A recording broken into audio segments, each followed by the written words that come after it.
অন্ধকার, চারপাশে শুধু নীরবতা। কিন্তু এই নীরবতার মাঝেই লুকিয়ে থাকে এমন কিছু সত্য যা জানা মানেই বিপদকে নিজের দিকে ডেকে আনা। তুমি কি কখনো এমন কোনো শব্দ শুনেছ যা আসলে কেউ করে না, তবুও শোনা যায়? আজকের গল্প একটি গ্রামের, একটি পুরনো বাড়ির, আর সেই বাড়ির ভেতরে লুকিয়ে থাকা এক ভয়ঙ্কর রহস্যের। গল্পের নাম শেষ দরজার ওপারে। মূল গল্প।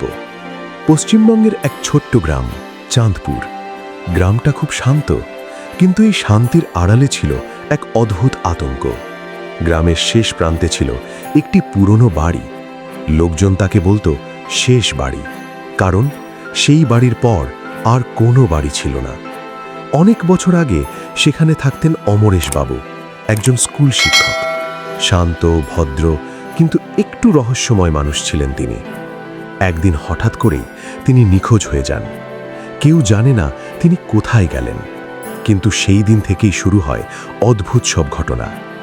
রাত হলেই বাড়ির ভেতর থেকে ভেসে আসত পায়ের শব্দ, কখনো দরজা বন্ধ হওয়ার আওয়াজ, কখনো বা কারোর চাপা কান্না।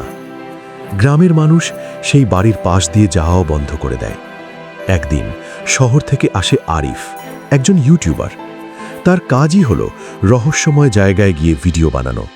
গ্রামের লোকেরা তাকে অনেক বোঝায়, ওই বাড়িতে যেও না, ওখানে কিছু আছে। কিন্তু আরিফ হাসে। সে বলে, এইসব ভূতের গল্পে আমি বিশ্বাস করি না। তার চোখে শুধু কন্টেন্ট আর ভিউ। সেই রাতেই সে ক্যামেরা নিয়ে ঢুকে পড়ে সেই বাড়িতে। বাড়িটা ভীষণ পুরনো, দেয়ালে ফাটল, মেঝেতে ধুলো, কিন্তু অদ্ভুতভাবে একটা ঘরের দরজা একদম পরিষ্কার ছিল, যেন কেউ প্রতিদিন সেটা মুছে।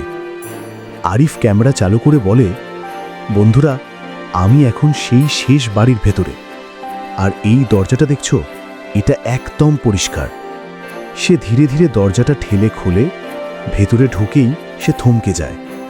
ঘরটা সম্পূর্ণ খালি, কিন্তু দেয়ালে লেখা, এখানে আসা মানেই ফিরে যাওয়া নয়। আরিফ একটু হেসে বলে, কেউ মজা করেছে মনে হয়। কিন্তু ঠিক তখনই তার পিছনের দরজাটা ধীরে ধীরে বন্ধ হয়ে যায়। আরিফ চমকে ওঠে। সে দরজাটা খুলতে যায়, কিন্তু দরজা যেন আটকে গেছে। হঠাৎই ঘরের কোণ থেকে ভেসে আসে এক ফিসফিসে শব্দ, তুমি এসেছ? আরিফ ঘুরে তাকায়, কেউ নেই। তার ক্যামেরা হঠাৎ গ্লিচ করতে শুরু করে।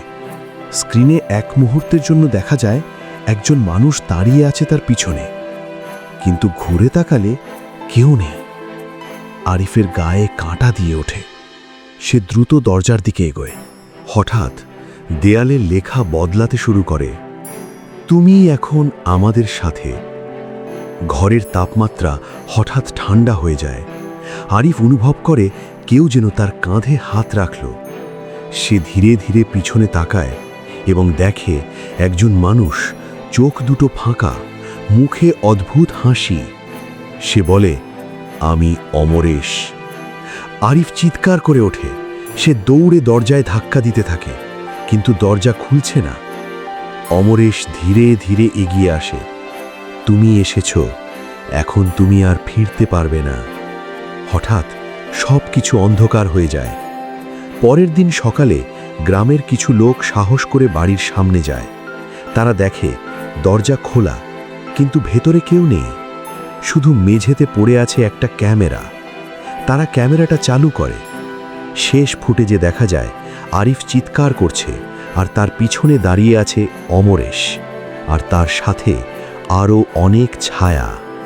তারপর স্ক্রিনে ভেসে ওঠে, এখন সে আমাদের একজন। তারপর থেকে গ্রামের লোকেরা বলে, সেই বাড়ির ভেতর থেকে এখন নতুন একটা কণ্ঠ শোনা যায়, একটা যুবকের কণ্ঠ যে সাহায্য চাইছে।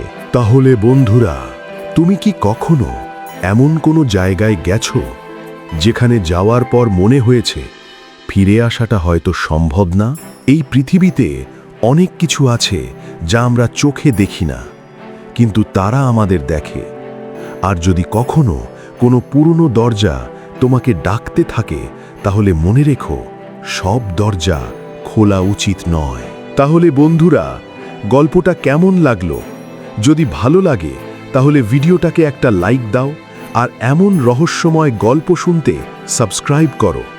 ফেসবুকে দেখলে পেজটা ফলো করতে ভুলো না, কারণ সামনে আসছে আরও ভয়ঙ্কর, আরও রহস্যময় গল্প।